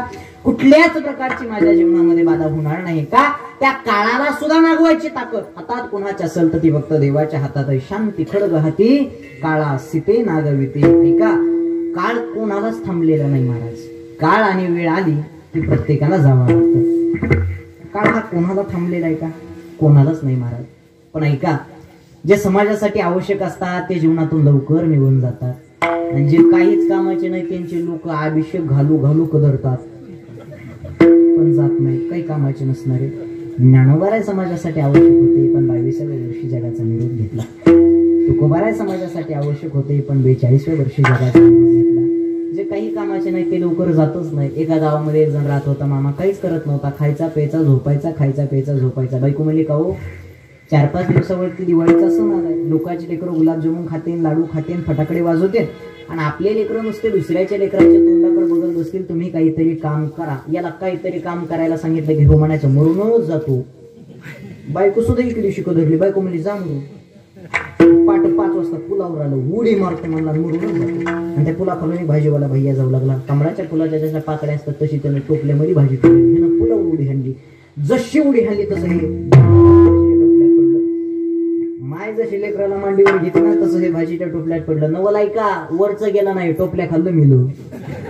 आणि ते भाजीवाला सांगून आलं होतं बघायला, आज जेवढ्याची भाजी कन तेवढ्याचे फटाकडे तुम्हाला. त्याचे पोरं खुश होते, माझे पप्पा फटाकडे आणणार आहे. ते पुला खाली मिळलं. आणि ज्याची बायको खुश होती, कायमची खटखट गेली, ते दुपारच्या जेवणाला घरी आलं. काय खरंय सांगा बरं मला?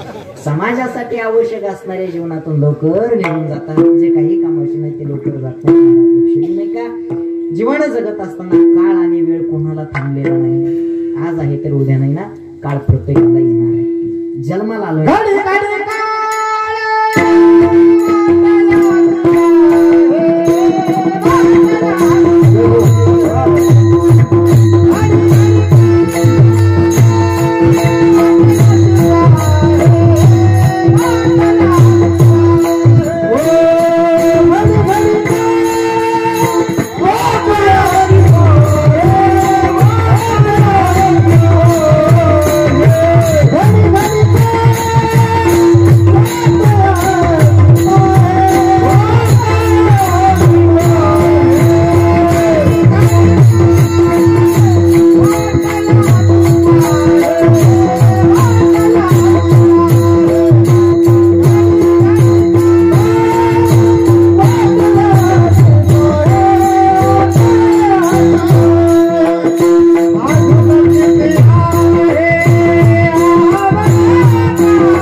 वाट बघतो.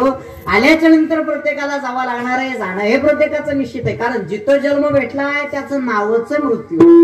या मृत्यू लोकांमध्ये आल्याच्या नंतर प्रत्येकाला जावं लागणार आहे ना. जाणं हे प्रत्येकाचं निश्चित आहे. पण माणसानं जीवन जगत असताना असं जगावं, गेल्याच्या नंतर 4 माणसाने आदरानं नाव घेतलं पाहिजे. मरणा आधी सावध व्हावे, कीर्ती करून मरावे, किंवा तुका म्हणे एका मरणाची सरे आणि उत्तमची उरे कीर्ती. काय हो महाराज, जन्माला आलोय पण जावा का लागतंय? जाण्याचं कारण काय? ज्ञानोबाराने गोड वर्णन केलं. देहाची या गावा आलिया, जन्म मृत्यूच्या सोहळ्या, अण्णा म्हणून धनंजया जिया. ज्ञानोबाराय ज्ञानेश्वरी मध्ये सांगतात, देहाच्या गावामध्ये आल्याच्या नंतर जन्म मृत्यूच्या या सोहळ्यामध्ये आलोय ना तर प्रत्येकाला जावं लागणार आहे. इथं कोणीच नाही म्हणायचं नाही. तिथं कुणी जरी असला तर प्रत्येकाला, मग तिथं चैतन्य महाराज जरी असले तरी जाणारच आहेत. बरोबर आहे? तिथं कुणीही असू द्या. मला सांगा, तुम्ही कीर्तन ऐकले म्हणजे तुम्ही जाणार नाहीत असं थोडीच आहे. तुम्ही सुद्धा, मी कीर्तन सांगितलं म्हणजे मी जाणार नाही असं थोडीच आहे. मी सुद्धा, यांनी गायन केलं म्हणजे हे जाणार नाहीत असं थोडीच आहे. ते सुद्धा, बाबांनी हार्मोनियम वाजवली म्हणजे बाबा जाणार नाही ते सुद्धा. सगळे जाणार आहेत. मग काय पक्वाचे अमृत पिऊन आले का? तुम्ही सुद्धा जाणार आहे. प्रत्येकाला जावं लागणार आहे. जाणं हे प्रत्येकाचं निश्चित आहे महाराज. हो, तुम्ही सगळ्याला वाजीत नेणार महाराज. हो, लक्ष देऊ नका. ऐका, प्रत्येकाला जावं लागतं. एका गावामध्ये रामभाऊ नावाचा मनुष्य राहत होता. यामध्ये त्याच्या घरी आले, सांगितलं, रामभाऊ, या मृत्यू लोकांमध्ये आता आपल्याला राहायचं नाही, आपल्याला आता वरती जायचंय, इथं थांबायचं नाही आता. रामभाऊनं सांगितलं, तुम्ही कोण? मी यमदेव. यमदेव म्हणल्याच्या नंतर रामभाऊ हुशार होते. रामभाऊ का म्हणजे, देवा मला न्यायचंय ना, बिंदास्त न्या, पण एक काम करा, एवढ्या दूरून आलात, लांबचा प्रवास करून आलात, कुठून आलात, एवढ्या लांबून आलात, एक काम करा, खूप दमला असताल, भूक लागली असेल ना, माझ्या हातचा शिरा खाऊन जा, आपण जाऊ सोबत, काही अडचण नाही म्हणे. रामभाऊनं शिरा केला प्युअर तुपातला, आणि रामभाऊनं त्याच्यामध्ये झोपीच्या गोळ्या टाकल्या. यमदेवाला खायला, यमदेवाला शिरा खाल्ला, यमदेवची झोपली. यानं तोपर्यंत यमदेवाकडली लिस्ट घेतली. लिस्टच असते, आज कोणाचा नंबर आहे, आज चैतन्य महाराजांचा नंबर आहे, उद्या ह्या महाराजांचा, परवा दिवशी त्या अशी लिस्ट असते महाराज त्यांच्याकडे. यानं लिस्ट घेतली, एक नंबरचं स्वतःचं नाव आहे ना ते खुड केलं, आणि स्वतःचं नाव खाली घेतलं, आणि खालचं नाव वर टाकलं. यमदेव उठले, यमदेव उठल्याच्या नंतर यमदेव म्हणले, वा रामभाऊ, एवढा गोड शिरा, एवढा छान शिरा केलास, पोटभर शिरा खाल्ला, शिरा खाल्लं की मला जाग्यावरती झोप लागली. यमदेव म्हणलं की कोणी बी माझा तिरस्कारच करतोय, पण तू एवढा छान तुपातला शिरा खाऊ घातला ना, मला झोप लागली, आता मी तुला काहीतरी देणार आहे. रामभाऊ तू उद्याच म्हणू लागली. रामभाऊ म्हणले, मरण वाचलं आणि परत देवच मला काहीतरी देणार आहे, सांगा देवा काय देणार आहे? यमदेव म्हणला, लिस्ट वरून सुरू करणार होतो ना, तर आता मी खालून सुरू करणार आहे. आता मरण कोणाला करणार आहे का? मरण हे अटळ आहे, प्रत्येकाला जावं लागणार आहे, जाणं हे प्रत्येकाचं निश्चित आहे. प्रत्येकाला जावं लागणार आहे, जाणं हे प्रत्येकाचं निश्चित आहे. जेवढं आयुष्य भेटलंय ना, तेवढं फक्त चांगलं जगा. ऐका रे दादांनो, मरायचा कधीतरी मनात विचार आला ना, वाईट मार्गाला कधी जाऊ नका. तरुण मंडळ, माझे हात जोडून तुम्हाला विनंती आहे. जमाना बदलत चाललेला आहे, दुनिया भरकटत चाललेली आहे. आता सध्या तुम्ही आम्ही सगळेजण युट्यूब, फेसबुक, इंस्टाग्रामवरती सर्वजण आहात, मग लक्ष देऊ नाही का? कधी कधी एका एका गोष्टीचं दुःख वाटतंय दादा, काही काही गोष्टीचं कधी कधी दुःख वाटतंय. ऐका, बापाच्या आधी मुलांना जावं ही फार मोठी शोकांतिका आहे, ही फार मोठी शोकांतिका आहे. ऐका, मुलाने बापाला पाणी पाजायचं असतं, पण बापालाच आता मुलाला पाणी पाजावं लागतंय. आता सध्याच्या काळामध्ये तरुणांची मरणाची संख्या जास्त आहे, पण आपला आहार, आपलं जगणं, त्या मोबाईल पासून थोडेसे लांब राहा. तुमचा भाऊ म्हणून ऐका, तुमचा मुलगा म्हणून ऐका. पुढे 2 जर वाक्य माझे ऐकले ना, तुमच्या गावामध्ये माझं कीर्तन झाले म्हणून सफल होईल. काही नाही दादा, आयुष्यामध्ये एवढी धडपड कोणासाठी करायचं? एवढं कोणी कोणाचं नाही. जोपर्यंत आपल्याला कमवता येतं ना, तोपर्यंत सगळे आपल्या मागं मागं पळणार आहे. दादा, काका, मामा म्हणणार. एकदा आपल्या जवळचं सर्व काही संपलं ना, आपले कमवण्याचे दिवस गेले ना, मग कोणी कोणाचं नसतंय. जोपर्यंत जवळ पैसा आहे तोपर्यंत सगळे आपल्या पाठीमागं पळणार आहेत. एकदा जाऊ द्या, कोणी कोणाचं नसतंय महाराज, कोणीच कोणाचं नाही. याच्याकरता जीवनामध्ये जीवन, आपलं आयुष्य आपलं कसं जगायचं माणसानं, हे मात्र माणसानं जगलं पाहिजे. जगत असताना माणसानं आपल्यासाठी कधीतरी जगून बघा. कारण या जगामध्ये, ह्या स्वार्थी जगामध्ये प्रत्येक जण स्वतःचा स्वार्थ बघताय, कुणी कोणाचं नाही. आपल्याला कसं जगायचंय, आपल्याला कसं वागायचंय, हे आपल्या हातात आहे. आल्याच्या नंतर जावा प्रत्येकाला लागते दादा, जाणं हे प्रत्येकाचं निश्चित आहे, हे मान्य आहे. पण असं माणसानं जगावं, असं माणसानं जगावं, गेल्याच्या नंतर 4 माणसाने आदरानं नाव घेतलं पाहिजे, या जगण्याला खरा अर्थ आहे. तो मंडळ, मनात जर कधीतरी टेन्शनमुळे मारायचा जर विचार आला ना, तर हॉस्पिटलमध्ये जाऊन बघा, लोक जगण्यासाठी काय काय करतात. एवढं तोलामोलाच आयुष्य दिलंय तर कशाला मरताय? हे आयुष्य पुन्हा पुन्हा नाही, एकदा भेटलंय, पुन्हा नाही भेटणार. या भारत देशात, या महाराष्ट्रात, ह्या जिल्ह्यात, ह्या तालुक्यात, त्या गावामध्ये जन्म भेटलाय. आपली इतके भाग्यवान आपणच आहे दादा. तुम्ही एवढं गोड असणार आयुष्य तुम्ही संपवता, वाईट मार्गाला कधी जाऊ नका. जायचं तर प्रत्येकाला एक दिवस आहे, पण जेवढं आयुष्य भेटलं तेवढं तरी चांगलं जगा. कधीतरी स्वतःसाठी चांगलं जगून बघा, स्वतःसाठी. अनुभव जर घ्यायचा असेल ना, एक दिवस खिशामध्ये पैसे ठेवू नका, आणि आपल्याला अडचण येऊ द्या, एखाद्याला मित्र मित्र म्हणताना तुम्ही, तो माझ्या अगदी जवळचा आहे, माझ्या काळजाचा तुकडा एखाद्याला म्हणताना तुम्ही, अडचण येऊ द्या, एखाद्या दिवशी आपल्या खिशात 1 रुपया नसू द्या, त्याला फोन लावून बघा. दादा, जोपर्यंत आपल्या जवळ पैसा आहे ना, तोपर्यंत जग आपल्या पाठीमागे आहे. एकदा आपल्या जवळच संपू द्या, तोपर्यंत आपल्या जवळ जोपर्यंत धन आहे तोपर्यंत सगळे म्हणतील काही लागत असेल तर मला सांगा बरं. काय काही लागत असेल तर मला सांगा. आपल्या जवळ जोपर्यंत पैसा आहे तोपर्यंत सगळे म्हणतील काही लागत असेल तर मला सांगा, काही लागत असेल तर मला सांगा. कारण त्यांनाही माहिती आहे याच्याकडे जोपर्यंत आहे तोपर्यंत हा काही आपल्याला मागणार नाही. पण एकदा अनुभव घेऊन बघा, संपले आपल्या जवळचं सर्व काही. जे रोज आपल्याला हटकत होते ना, जो रोज आपल्याला म्हणत होते ना काही लागत असेल तर मला सांगा, एकदा त्यांच्याकडे जाऊन बघा आणि सांगा त्यांना आज मला एवढ्या पैशाची गरज आहे.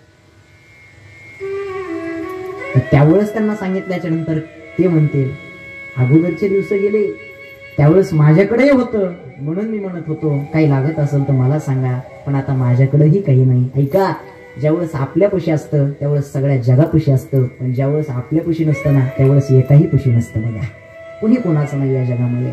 कधीतरी स्वतःसाठी जगून बघा. देवासारखे मायबाप घरामध्ये आहेत ना, कधीतरी त्या आई वडिलासाठी जगून बघा. कुणी कुणाचं नाही, निस्वार्थ प्रेम करणारे, निस्वार्थ सांभाळणारे ते फक्त मायबाप आहेत. तो जगाचा चालक मालक तो भगवंत आहे. सगळे स्वार्थ बघतात आपापलं, सगळे स्वार्थ बघतात. मायबापाची सेवा करा, कुठं जायची गरज नाही. आळंदीला जाऊ नका, पंढरपूरला जाऊ नका, पैठणला जाऊ नका. घरी बसल्या बसल्या आई वडिलाची सेवा करा. माय बाप केवळ काशी, ते न जावे तीर्थाशी. मायबापाची सेवा करा, कुठं जायची गरज नाही. आयुष्यामध्ये ज्याच्या जीवनामध्ये आई वडील आहेत त्यांना नाही वडिलाची किंमत करणार, पण ज्याच्या जीवनामध्ये आई वडील निघून गेले, ज्याला माय नाही त्याला विचारा मायेची किंमत, ज्याला बाप नाही त्याला विचारा बापाची किंमत. डोळ्यात पाणी आल्याशिवाय राहणार नाही दादा तुमच्यात. कोण असते माय, कोण असतो बाप. दगडावर घसटणारा चंदन म्हणजे बाप, इमारतीचा पाया म्हणजे बाप दादा. महिला मंडळ बहुसंख्येने कीर्तनासाठी उपस्थित आहेत. माहेरची वाट किती दिवस आहे तुमच्यासाठी, जोपर्यंत माहेरातली माय जिवंत आहे, माहेरातला बाप जिवंत आहे. जाऊ द्या माहेरातली माय निघून, जाऊ द्या त्या माहेरातला बाप निघून, त्या दारामध्ये चप्पल सोडायला सुद्धा तुम्हाला जागा नाही. लेक माहेराला गेल्याच्या नंतर आईनं काय काय द्यावं, लेकीची पिशवी कधीच खाली येऊन देऊ नये. कांदे काय द्यायची वस्तू असते का दादा, पण कांदे सुद्धा पिशवीमध्ये द्यावे. एवढ्या दुरून माझी लेक आली ना, एवढ्या दिवसातून माहेरातली माय निघून जाऊ द्या, तुमच्या पिशवीत बदल झाल्याशिवाय राहणार नाही. कोण असते माय गेल्याच्या नंतर कळेल. जोपर्यंत व्यक्ती आपल्या जवळ असतो तोपर्यंत त्याची किंमत नसते. कुठलीही गोष्ट असू द्या, काही असू द्या, जोपर्यंत जवळ आहे तोपर्यंत किंमत नाही. पण एकदा जर काही सर्व काही संपलं तर त्याची किंमत कळते. जोपर्यंत मायबाप आहेत ना, मायबापाची किंमत नाही कळणार, पण एकदा मायबाप गेल्याच्या नंतर नक्की किंमत कळेल. ऐका, जीवनात किती धन कमवा, किती पैसा कमवा, किती नाव कमवा, कितीही मोठं नाव कमवा, कौतुकाचे थाप टाकणारे जर बाप नसेल ना तर सगळं शून्य आहे. प्रेमानं चेहऱ्यावर हात फिरवणारी जर माय नसेल ना तर हे सगळं शून्य आहे. काही नसू दे आपल्याकडं, कौतुकाचे थाप टाकणारा जर आपला बाप असेल ना, जगात तुमच्या इतके श्रीमंत तुम्हीच आहेत. फक्त कौतुकाचे थाप टाकणारा बाप पाहिजे, चेहऱ्यावर हात प्रेमानं फिरवणारी माय पाहिजे दादा. एखाद्यानं जर असा प्रश्न विचारला ना, या जगामध्ये श्रीमंत कोण आहे, त्याच्या धनावरती, त्याच्या पैशावरती, त्याच्या ज्ञानावरती, त्याच्या नावावरती त्याला कधी श्रीमंत म्हणू नका. या जगात सगळ्या श्रीमंत जर मनुष्य कोण असेल ना, ज्याच्या घरामध्ये माय आहे, ज्याच्या घरामध्ये बाप आहे, आणि त्या माईच्या बापाच्या चेहऱ्यावरती कायम असू ना, तो मनुष्य जगात सगळ्यात श्रीमंत दादा, सगळ्यात श्रीमंत मनुष्य.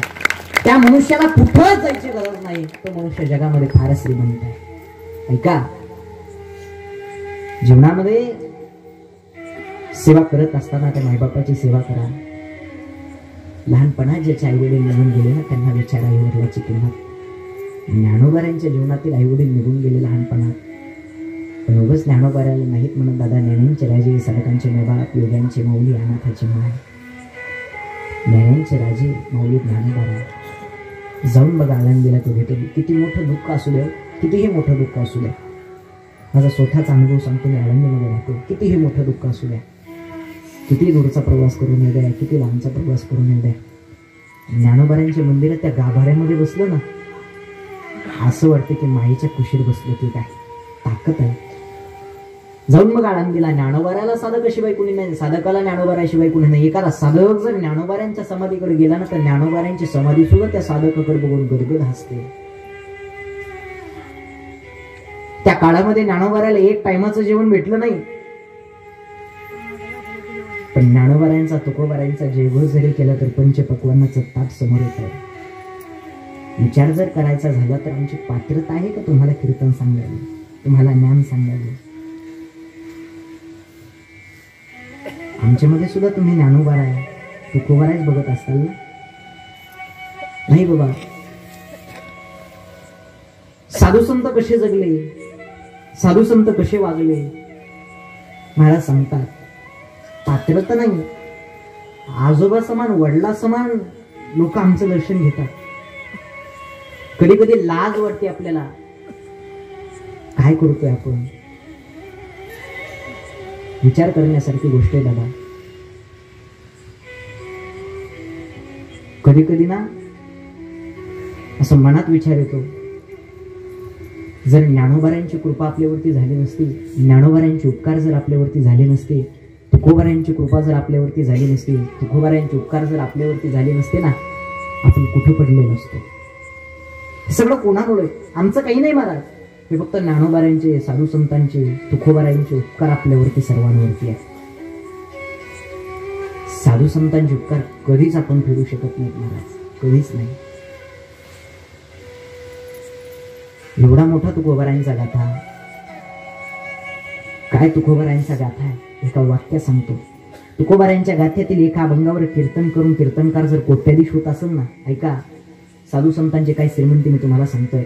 तुकोबाऱ्यांच्या गाथ्यातील एका अभंगावर कीर्तन करून जर कीर्तनकार कोट्याधीश होत असेल ना, तर एवढा मोठा तुकोबाऱ्यांचा गाथा तुकोबाऱ्यांनी सांगितलं. हे तुकोबारा किती श्रेष्ठ आणि हे तुकोबारा किती श्रीमंत आहे. एवढे श्रेष्ठ तुकोबारा आहे, एवढे श्रीमंत तुकोबारा आहे.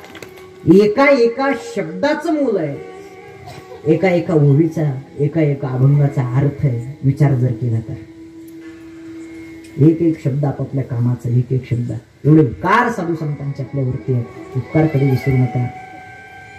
ज्या भारत देशामध्ये, ज्या महाराष्ट्रामध्ये, ज्या वारकरी संप्रदायामध्ये तुम्ही आम्ही आलो ना, आनंदाने जगा, प्रेमाने जगा आणि आई वडिलाची सेवा करा. बस आयुष्याचं कल्याण झालं म्हणून समजा. मुलाला जर चांगले संस्कार लावायचे असतील ना, त्यासाठी फक्त राहिला हा वारकरी संप्रदाय. वारकरी संप्रदायामध्ये जेवढे चांगले संस्कार आहे, जेवढे चांगले विचार आहे, तेवढे चांगले संस्कार, तेवढे चांगले विचार नाही दुसरीकडे कुठं.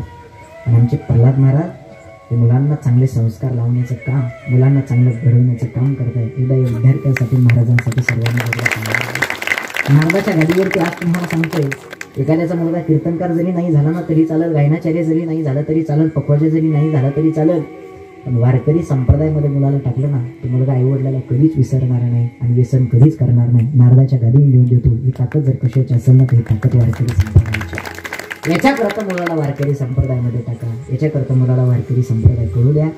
जीवनामध्ये जीवन जगत असताना माणसाने आनंदाने जगा, प्रेमाने जगा. दादा झाली माझी वेळ, जास्त वेळ त्यांनी तुमचा घेणार नाही.